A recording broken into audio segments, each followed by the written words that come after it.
Praise the Lord. परमेश्वर का धन्यवाद हो। आइए हम परमेश्वर के वचन से देखेंगे आजकल लोग किस समस्या से परेशान हैं। सबसे पहली बात, मत्ती रचित सुसमाचार उसका 11 अध्याय और उसका 28 वचन को हम देखेंगे। लिखा हुआ है, हे सब परिश्रम करने वालों और बोझ से दबे हुए लोगों, मेरे पास आओ, मैं तुम्हें विश्राम दूंगा। ये किसी व्यक्ति ने नहीं कहा है और ना ही किसी संत ने कहा है, जो आज के समय के संत लोग हैं। पहले के ज़माने में बहुत से कवि लोग थे और दोहा कहने वाले लोग थे और बड़े बड़े महापुरुष लोग हुए। ये किसी ने नहीं कहा, ये कहा है सिर्फ और सिर्फ सारे जगत को बनाने वाले, सारे सृष्टि को बनाने वाले, मुझे और आपको बनाने वाले प्रभु यीशु मसीह ने। उसके नाम से पाप क्षमा हो जाते हैं, उसके नाम से बीमारियां दूर हो जाती हैं, उसके नाम से जीवन बदल जाता है। लेकिन फिर भी जीवन बदल गया है, फिर भी लोग बोझ से दबे हुए लोग हैं। किस तरीके का बोझ है? यहां लिखा हुआ है, आप बाइबल को देखें, ध्यान से पढ़ें। लिखा है, हे सब परिश्रम करने वालों, बोझ से दबे हुए लोगों, मेरे पास आओ, मैं तुम्हें विश्राम दूंगा। आप जानते हैं बोझ कई प्रकार के हैं। एक तो पाप का बोझ लिए हुए लोग चले जा रहे हैं, उन्हें आराम नहीं है। किसी भी प्रकार का बोझ सही। पाप का बोझ क्या है? किसी ने खून कर दिया तो उसका बोझ लिए हुए जेल खाने में पड़ा है। अगर जेल खाने में नहीं है तो कोर्ट कचहरी के चक्कर काट रहा है। इस तरीके से फंसे हुए हैं। पैसा बर्बाद, जीवन बर्बाद, शरीर बर्बाद, और संसार के लोग भी उसे पापी मानते हैं और कहते हैं ये एक बोझ लिए घूम रहा है। और एक बोझ है, बोझ कई प्रकार के हैं, मैंने बताया। और एक बोझ ये है, हमारा जन्म हुआ, जन्म के बाद बाइबल बताती है कि हम जन्म से ही पापी हैं। पाप का बोझ लिए हुए हम चल रहे हैं। पाप का बोझ क्या है? हमने जन्म लिया, जन्म होते ही मुंह से गाली देना, लड़ाई झगड़ा करना, चोरी करना, झूठ बोलना और घात करना। इस तरीके से हमारे जीवन में कई प्रकार के बोझ चल रहे हैं। हम प्रभु यीशु मसीह पे विश्वास कर लिया, फिर भी कर्जे में डूबे हैं, ये बोझ है कर्जे का। बच्चे, हमारा विवाह हो गया, विवाह होने के बावजूद भी हमारे जीवन में बच्चे जब होते हैं तो उस तरीके से उनकी पढ़ाई लिखाई, उनका पालन पोषण और फिर शादी विवाह, इस तरीके हम कैसे शादी करेंगे, कैसे पढ़ाएंगे, कैसे लिखाएंगे, इस तरीके का बोझ हमारे अंदर बना हुआ है। दूसरी बात, कर्जा जब होता है तो हम ये सोच विचार में पड़े रहते हैं कि कर्जे को कैसे हम दूर करें। बाइबल बताती है, हम यीशु मसीह पर विश्वास करें, सच्चाई के साथ चलें, प्रभु यीशु का वचन जैसा कहता है हम वैसे करते रहें, तब हमारे अंदर का धीरे धीरे जो टेंशन है, परेशानियां हैं, बोझ है, उतरने लगेगा। और हम प्रभु यीशु मसीह पर विश्वास करेंगे, तब हमारा बोझ धीरे धीरे धीरे धीरे कर्जे का उतर जाता है। परमेश्वर का वचन कहता है, बोझ हमारे अंदर पाप का कैसा भी क्यों ना सही। आप देख सकते हैं यशायाह की पुस्तक में, मैं आपके सामने पढ़ता हूं। परमेश्वर का धन्यवाद हो। पहला अध्याय 18 वचन लिखा है, आओ हम आपस में वाद विवाद करें, तुम्हारे पाप चाहे लाल रंग के हों तो भी हिम के समान श्वेत हो जाएंगे, और चाहे अर्गवानी रंग के हों तो भी वे हिम के समान श्वेत हो जाएंगे। यदि आज्ञाकारी होकर तुम मानो तो। अगर हम परमेश्वर के वचन की आज्ञा मानते हैं और चलते हैं तब हमारे साथ ये होगा। और भी एक बोझ है। परमेश्वर का धन्यवाद हो।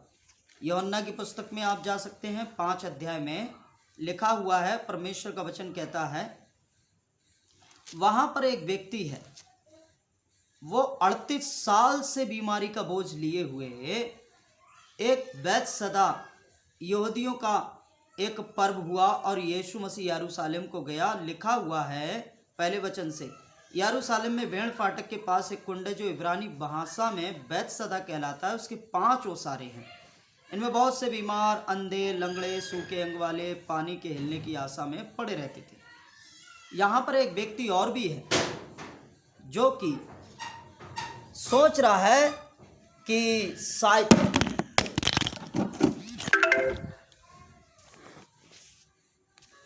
प्रभु यीशु मसीह पर अगर मैं विश्वास करूं, परमेश्वर का धन्यवाद, अगर मैं प्रभु यीशु मसीह पर विश्वास करूंगा तो प्रभु यीशु मसीह मुझे छुटकारा देंगे, चंगा करेंगे, आज़ाद करेंगे, और किसी भी प्रकार की बीमारी क्यों ना सही। परमेश्वर की महिमा हो। तो यीशु मसीह का वचन बताता है,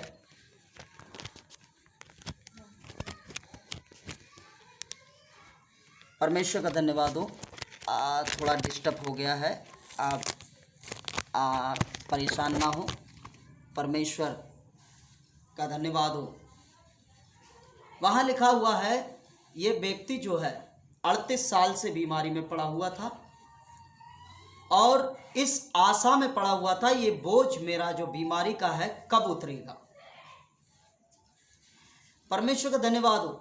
एक दिन वो बोझ उतरने का वक्त आ गया।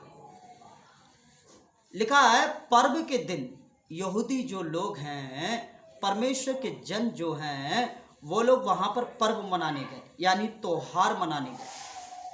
अब त्योहार कौन सा? वो लोग मिस्र देश से जब आज़ाद हुए थे तब उन्होंने पर्व मनाया कि परमेश्वर ने हमको आज़ाद किया है, इस दिन को हम कभी ना बोलेंगे और खुशी के समय में इस दिन को हम मनाया करेंगे। प्रभु का धन्यवाद हो। वचन बताता है, यीशु मसीह उस पर्व में गया हुआ था और देखा ये व्यक्ति बहुत दिनों से यहाँ पड़ा हुआ है। बाइबल बताती है, यहाँ परमेश्वर का वचन कहता है 5वें वचन में, वहां एक मनुष्य था जो 38 वर्ष से बीमारी में पड़ा था। इसका मतलब जानते हैं आप, 38 वर्ष उसे बीमारी में पड़े हुए हो गए। इसका मतलब इसकी उम्र काफ़ी होगी, हो सकता है 50 साल, 60 साल, 70 साल, 80 साल या 90 साल हो। लेकिन जब यीशु मसीह ने देखा तब उससे कहा, क्या तू चंगा होना चाहता है? उस व्यक्ति ने तुरंत जवाब दिया, हाँ प्रभु, मैं तो चंगा होना चाहता हूं, लेकिन क्या करूं, यहां उतरने से मेरे पहले ही कोई ना कोई मुझसे पहले उतर जाता है। यीशु मसीह ने कहा, देखा कि हाँ, इसे चंगाई पाने की आशा है और बहुत दिनों से यहाँ पड़ा है ये बोझ लिए हुए। यीशु मसीह ने कहा, उठ, अपनी खाट उठा और चल फिर। उस व्यक्ति ने यीशु मसीह की आज्ञा को माना, शब्दों को सुनकर तुरंत आज्ञा माना, कोशिश किया, प्रयास किया।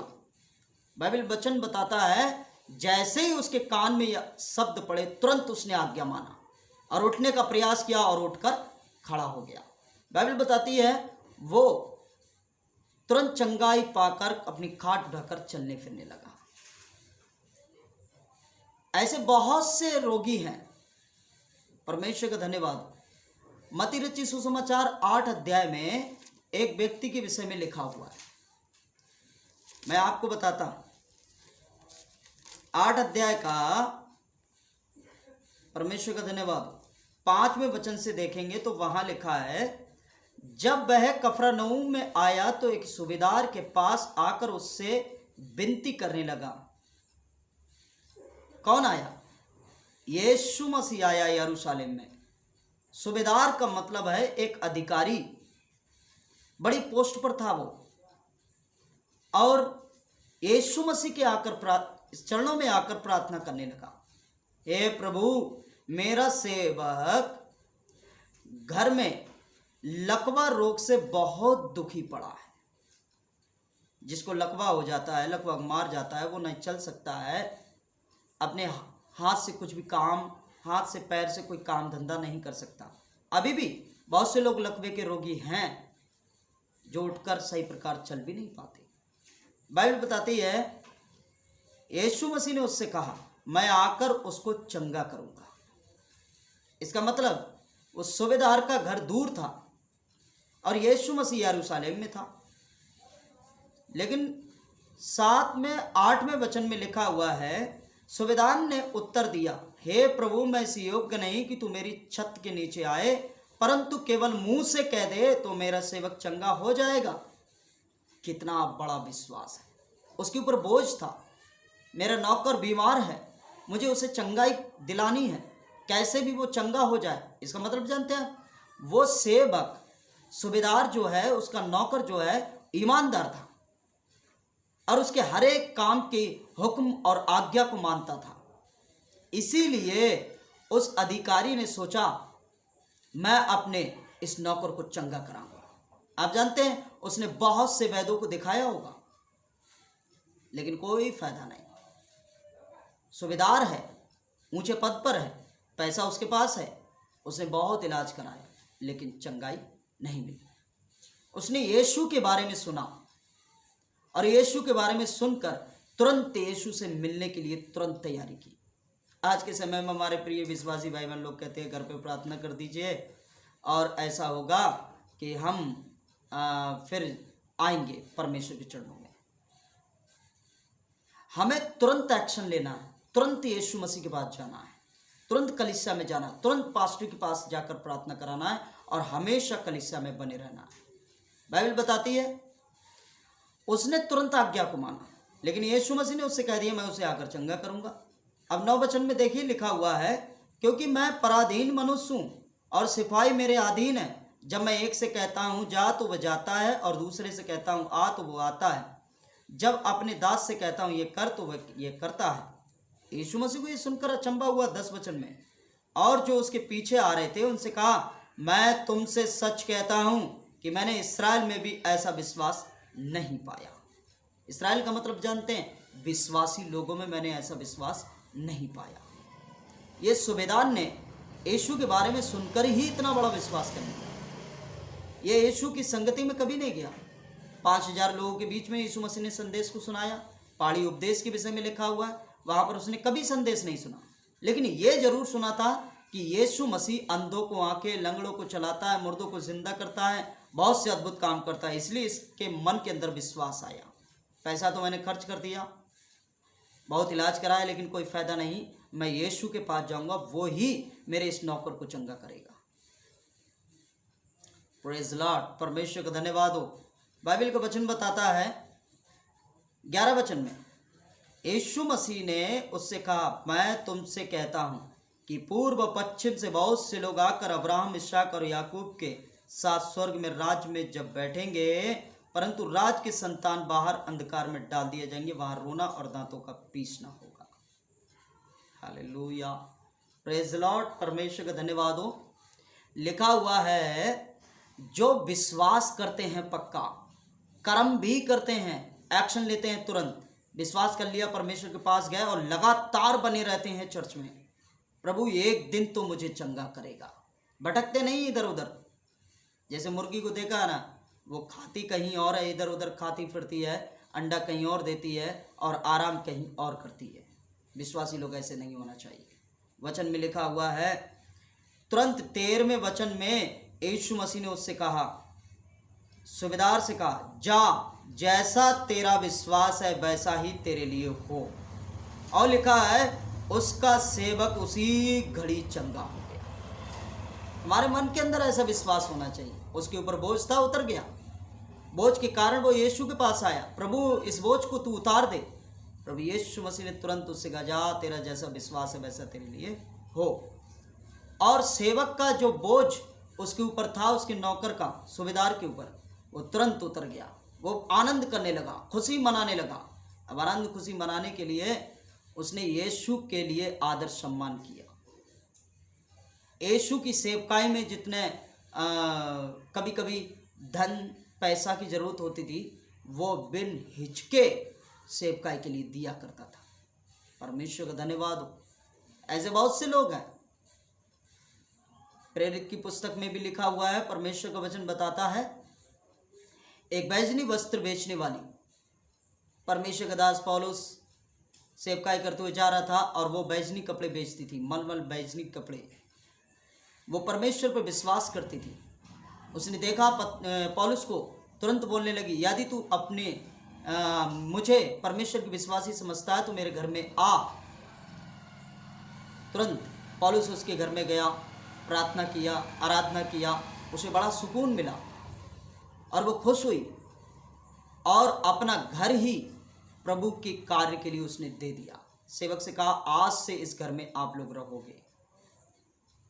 परंतु पौलुस ने कहा, मैं रह सकता हूँ। उस समय कोई संस्था नहीं थी, इतने विश्वासी भी नहीं थे, क्योंकि जगह जगह जाकर केवल सुसमाचार सुनाना है, मिला तो खा लिया, नहीं है तो कोई बात नहीं।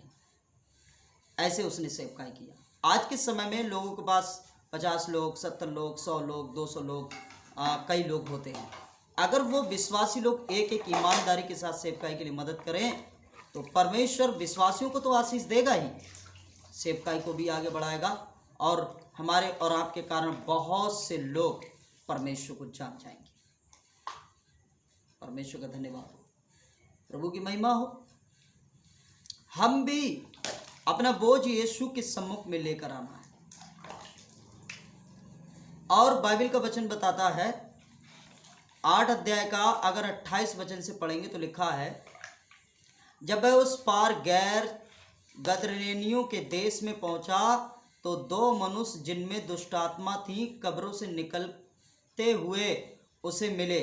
वे इतने प्रचंड थे कि कोई उस मार्ग से जा नहीं सकता था। उन्होंने चिल्लाकर कहा, हे परमेश्वर के पुत्र, हमें तुझसे क्या काम? क्या तू समय से पहले हमें नष्ट करने आ गया? अगर आप इस वचन को पढ़ेंगे, पूरे चैप्टर को, तो लिखा है, वो मनुष्य इतने प्रचंड थे, सांकलों से बांधे जाते थे, लेकिन कोई उन्हें कब्जे में नहीं कर सकता था। इतने ताकतवर थे, क्योंकि उनके अंदर ऊपरी चक्कर यानी दुष्टात्माओं का बसेरा उनके अंदर था। और यीशु को देखते ही यीशु के आगे घुटने टेक दिए। बाइबल बताती है, परमेश्वर का धन्यवाद, वहां पर यीशु मसीह ने सिर्फ इतना ही कहा, इस मनुष्य के अंदर से बाहर आ जाओ। वो दुष्ट आत्मा कहने लगी, हमें इस देश से बाहर मत भेजिए। प्रार्थना करने लगी यीशु के आगे। इस संसार में जितनी हुकूमतें हैं, जितनी ताकतें हैं, शक्तियां हैं, सब यीशु के सामने घुटने टेकती हैं। आप विश्वास करना चाहिए। परमेश्वर का धन्यवाद। मृतक लड़की के विषय में आप देख सकते हैं, 9 अध्याय का मत्ती की पुस्तक 18वें वचन से देखेंगे तो लिखा है, वह उनसे ये बातें कह ही रहा था कि देखो, एक सरदार ने आकर उसे प्रणाम किया और कहा, मेरी पुत्री अभी मरी है, परंतु चलकर अपना हाथ उस पर रख दे तो वह जीवित हो जाएगी। आप जानते कितना बड़ा विश्वास है। एक सरदार यानी सेना का लीडर, किसी भी पोस्ट में आप देख सकते हैं, जैसे पुलिस प्रशासन में इंस्पेक्टर होता है, उसके नीचे पुलिस फोर्स होती है, इंस्पेक्टर के ऊपर एसएचओ होता है, एसएचओ के ऊपर एसडीएम होता है। इस तरीके से पूरी सेना का एक लीडर था। बहुत बड़ी ताकत उसके पास थी, लेकिन उसकी 12 साल की लड़की जो है मर गई थी। उसकी पैसा धन दौलत कोई काम नहीं आया उसके सामने। उसे विश्वास था कि यीशु इस कार्य को कर सकते हैं। यीशु के पास आकर कहा, प्रणाम किया, पहले दंडवत किया, आदर दिया, सम्मान दिया और कहा, मेरी बेटी मर गई है, उसके ऊपर तू केवल हाथ रख दे और वो जिंदा हो जाएगी। कितना बड़ा विश्वास है। आज हमारे अंदर ऐसा विश्वास होना चाहिए, अगर मैं परमेश्वर से प्रार्थना करूंगा करूंगी, परमेश्वर मुझे अपने स्वर्गीय से हाथ बढ़ाकर मुझे छुएगा और मैं चंगाई पाऊंगा, चंगाई पाऊंगा। परमेश्वर मुझे छुएगा, मैं दुष्ट आत्मा से आज़ाद होऊंगा, आज़ाद होंगी। ऐसा हमारा विश्वास होना चाहिए। परमेश्वर का धन्यवाद। और बाइबल का वचन बताता है, यीशु ने उठकर 19 वचन अपने चेलों समेत उसके पीछे हो लिया। और देखो, एक स्त्री ने, जिसको 12 वर्ष से लहू बहने का रोग था, पीछे से आकर उसके वस्त्र को, आंचल को छू लिया, क्योंकि वह अपने मन में कहती थी, यदि मैं उसके वस्त्र को छू लूं तो चंगी हो जाऊंगी। यीशु ने फिरकर उसे देखा और कहा, पुत्री ढांढस बांध, तेरे विश्वास ने तुझे चंगा कर दिया। वो घड़ी चंगी हो गई। परमेश्वर का धन्यवाद। 23वें वचन में लिखा है, जब यीशु उस सरदार के घर में पहुंचा और बांसुरी बजाने वालों भीड़ को हुल्लड़ मचाते देखकर कहा, हट जाओ, लड़की मरी नहीं परंतु सो रही है। बाइबल का वचन कहता है, इस पर वे उसकी हंसी उड़ाने लगे। यीशु मसीह की हंसी उड़ाने। आज हमारी और आपके लोग हंसी उड़ा सकते हैं। चर्च में जाओगे तुम चंगे नहीं होगे, प्रार्थना में जाओगे तुम ठीक नहीं होगे, दुष्ट आत्मा से आज़ाद नहीं होगे, कहीं भी चले जाओ आज़ाद नहीं होगे। इस तरीके की बातें कर सकते हैं, मजाक कर सकते हैं। अभी तक तुम प्रभु यीशु मसीह के पास बने रहे, बनी रही हो, चंगाई नहीं मिल रही, क्या फ़ायदा है, ऐसा बोल सकते हैं। लेकिन आपको चाहिए कि आप प्रभु यीशु मसीह पर अच्छा विश्वास करें, चर्च में बने रहें, लगातार संडे प्रार्थना में आए, घर में प्रार्थना करें। परमेश्वर जरूर आपको एक न एक दिन चंगा करेगा। 38 वर्ष तक उसने इंतजार किया। आप जानते हैं, बाइबल का वचन बताता है, यीशु मसीह अंदर गया और कहा,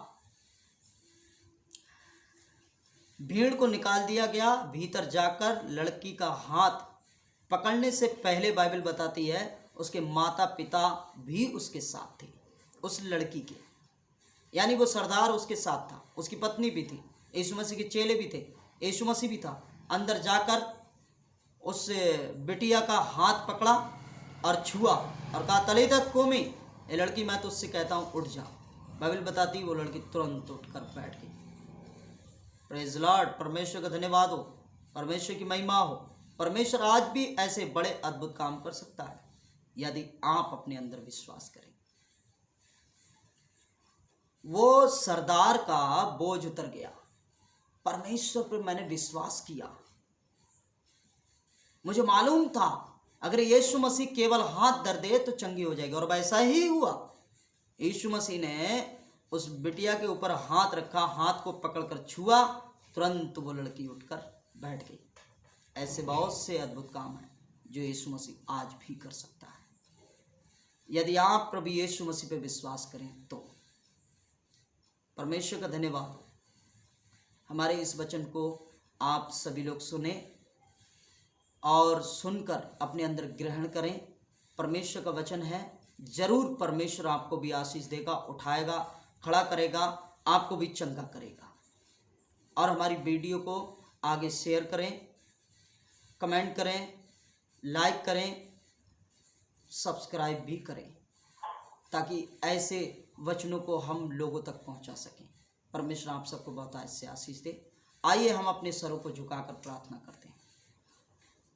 प्रभु यीशु, हम आपका धन्यवाद देते हुए आपके चरणों में आते हैं। पिता परमेश्वर, प्रार्थना करते हैं जितने लोग इस वचनों को सुना, प्रभु उनको चंगा करे, छुटकारा दे, आज़ाद कर, और भी ऐसे वचनों के द्वारा लोग उत्साहित हों और परमेश्वर आपके चरणों में आ सकें। पिता परमेश्वर, जो प्रभु प्रार्थना में आना छोड़ दिए हैं उनके मन में कार्य कर, वचन पर बाइबल पढ़ना छोड़ दिए हैं वो बाइबल को पढ़ सके। पिता परमेश्वर, प्रभु लगातार अपने घरों में प्रार्थना करना छोड़ दिया है वो फिर से प्रार्थना करना शुरू करें, क्योंकि अंत का समय है। प्रभु परमेश्वर, हमारे जीवन का उद्धार करता आप ही हैं। सब कुछ हम आपके हाथों में देते हैं, यीशु मसीह के नाम से मांगते हैं, आमीन। God bless you. परमेश्वर आप सबको आशीष दे, आमीन।